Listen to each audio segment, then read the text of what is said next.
पहली व्यावसायिक योजना और विचार, बिजनेस प्लानिंग एंड आइडियाज। एक व्यापार विचार का चयन, चूजिंग अ बिजनेस आइडिया। समस्या पहचाने। एक सफल व्यापार तभी बनता है जब वह किसी मौजूदा समस्या का समाधान करता है। आपकी प्राथमिकता यह होनी चाहिए कि आप जो उत्पाद या सेवा बना रहे हैं वह क्या समस्या हल करता है और कैसे। मूल्य निर्धारण और बाजार। यह जानना आवश्यक है कि आपके उत्पाद या सेवा के लिए कौन सा मूल्य उपयुक्त है, बाजार में इसकी मांग क्या है और आपकी प्रतिस्पर्धा कौन है। इस जानकारी को समझने से आपको अपने व्यवसाय का सही मूल्यांकन करने में मदद मिलती है। प्रारंभिक परीक्षण, प्रोटोटाइप टेस्टिंग। अपने विचार को वास्तविक ग्राहकों पर टेस्ट करना महत्वपूर्ण है। शुरुआती प्रोटोटाइप तैयार करने के बाद ग्राहकों से प्रतिक्रिया प्राप्त करना और उसे सुधारना महत्वपूर्ण होता है। 1.2 व्यवसाय योजना का निर्माण, बिजनेस प्लान डेवलपमेंट। दृष्टिकोण और मिशन। आपके व्यापार का उद्देश्य क्या है? आपके मिशन और दृष्टिकोण को स्पष्ट करना बेहद जरूरी है ताकि आप भविष्य के रास्ते पर निरंतर बने रह सकें। वित्तीय योजना। स्टार्टअप के लिए आपके पास एक मजबूत वित्तीय योजना होनी चाहिए जिसमें प्रारंभिक निवेश, खर्च और अपेक्षित लाभ का ब्यौरा हो। मार्केटिंग रणनीति। कैसे आप अपने उत्पाद या सेवा को बाजार में पेश करेंगे? आपको यह तय करना होगा कि आपको कौन सा विपणन चैनल इस्तेमाल करना है, जैसे social media, SEO, content marketing या पारंपरिक विज्ञापन। 1.3 बाजार विश्लेषण। उनके बर्ताव, पसंद और नापसंद को समझना आवश्यक है। प्रतिस्पर्धा का अध्ययन, कॉम्पिटिटर एनालिसिस। अपने प्रतियोगियों की पहचान करें, उनके उत्पादों और रणनीतियों को समझें। इससे आपको यह पता चलेगा कि आपका स्टार्टअप किस तरह से अलग है और आप बाजार में कैसे अपनी जगह बना सकते हैं। नवीनता, इनोवेशन। बाजार में पहले से मौजूद उत्पादों या सेवाओं से अलग कैसे हो सकते हैं? आपको अपने उत्पाद में कुछ नया और अलग पेश करने की आवश्यकता है। 2. टीम निर्माण, team building. 2 point work. Team के महत्व को समझें।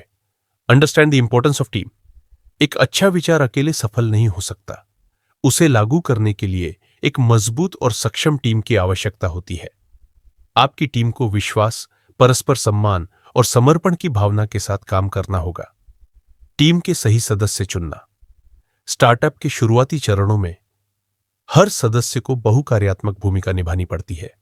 इसलिए टीम के सदस्य केवल तकनीकी या व्यावसायिक विशेषज्ञता तक सीमित नहीं होने चाहिए, बल्कि वे किसी भी चुनौती का समाधान खोजने में सक्षम होने चाहिए। 2 टीम निर्माण के चरण। Stages of team building. Startup team की संरचना, स्टार्टअप टीम स्ट्रक्चर।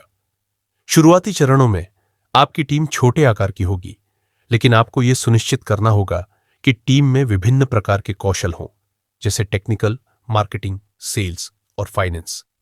टीम का विकास, टीम ग्रोथ। जैसे जैसे आपका स्टार्टअप बढ़ेगा, आपकी टीम को भी नए सदस्य जोड़ने की आवश्यकता होगी। इस दौरान यह सुनिश्चित करना महत्वपूर्ण है कि टीम का माहौल सकारात्मक और सहायक बना रहे। 2.3 नेतृत्व कौशल, लीडरशिप स्किल्स। एक अच्छा लीडर अपने टीम को प्रेरित करता है और उन्हें लक्ष्य की ओर मार्गदर्शन करता है। नेतृत्व कौशल में संवाद, निर्णय लेने की क्षमता और समस्याओं को सुलझाने की क्षमता शामिल होती है। ट्रस्ट और पारदर्शिता। एक अच्छे लीडर को अपने टीम के सदस्य पर भरोसा रखना चाहिए और पारदर्शिता बनाए रखनी चाहिए। टीम के हर सदस्य को यह महसूस होना चाहिए कि उनके विचार और योगदान महत्वपूर्ण है। 2.4 टीम में विविधता इन टीम। एक सफल स्टार्टअप के लिए टीम में विविधता होना बहुत महत्वपूर्ण है। विभिन्न पृष्ठभूमियों और कौशल वाले लोग विभिन्न दृष्टिकोण लाते हैं, जिससे अधिक नवाचार और बेहतर समस्या समाधान की क्षमता होती है। संस्कृति और मूल्य, कल्चर एंड वैल्यूज। टीम की संस्कृति और साझा मूल्य एक दूसरे को जोड़ने का काम करते हैं। यह टीम को एकता और समान दिशा में काम करने के लिए प्रेरित करता है। 3.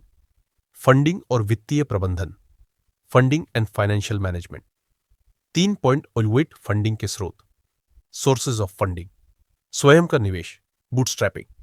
सबसे पहले आप अपनी बचत का उपयोग करके स्टार्टअप की शुरुआत कर सकते हैं। यह तरीका आपके पास अधिक नियंत्रण रखने का लाभ देता है, लेकिन इसमें जोखिम भी ज्यादा होता है। एंजल निवेशक, एंजल इन्वेस्टर्स। एंजल निवेशक वे लोग होते हैं जो स्टार्टअप के शुरुआती चरण में निवेश करते हैं। वे न केवल धन प्रदान करते हैं बल्कि अपने अनुभव से मार्गदर्शन भी करते हैं। विनिर्माण प्रोत्साहन और grants, government grants and incentives. कई सरकारें स्टार्टअप्स के लिए विशेष अनुदान और प्रोत्साहन योजनाएं प्रदान करती हैं जिससे उन्हें वित्तीय सहायता मिल सकती है। Venture capital, venture capital. जब आपका स्टार्टअप बड़ा हो जाता है और आप उसे तेजी से बढ़ाना चाहते हैं तो आप वेंचर कैपिटल से फंडिंग प्राप्त कर सकते हैं। इसमें निवेशक स्टार्टअप के स्वामित्व का कुछ हिस्सा ले लेते हैं। 3.2 वित्तीय योजना, फाइनेंशियल प्लानिंग। बजट बनाना, बजटिंग। सही वित्तीय योजना बनाना जरूरी है जिससे आपको यह समझने में मदद मिलेगी कि किस तरह से आपको अपने फंड का उपयोग करना है। इसमें ऑपरेशनल खर्च, मार्केटिंग खर्च और कर्मचारियों की सैलरी जैसे तत्व शामिल होते हैं। कैश फ्लो प्रबंधन, कैश फ्लो मैनेजमेंट। एक स्टार्टअप के लिए यह जानना जरूरी है कि पैसे आ रहे हैं या जा रहे हैं। कैश फ्लो का प्रबंधन करने से स्टार्टअप के टिकाऊ होने की संभावना बढ़ जाती है। 3.3 ब्याज दर और आरण, इंटरेस्ट रेट्स एंड लोन्स। कृषि और व्यापार आरण, बिजनेस लोन्स। यदि आपका स्टार्टअप पारंपरिक आरण लेने की स्थिति में है तो आपको ब्याज दरों, शर्तों और लोन की अवधि का ध्यान रखना होगा। किसी बैंक या वित्तीय संस्था से आरण। लोन लेने से पहले उसकी शर्तों और ब्याज दरों को पूरी तरह से समझना आवश्यक है ताकि बाद में भुगतान में कोई परेशानी न हो। 3.4 लक्षित वित्तीय लक्ष्य, टारगेट फाइनेंशियल गोल्स। यह सुनिश्चित करें कि आपके पास कुछ निर्धारित वित्तीय लक्ष्य हो, जैसे कि पहले वर्ष में $1 मिलियन का राजस्व प्राप्त करना या किसी विशेष प्रोडक्ट लाइन को लॉन्च करना।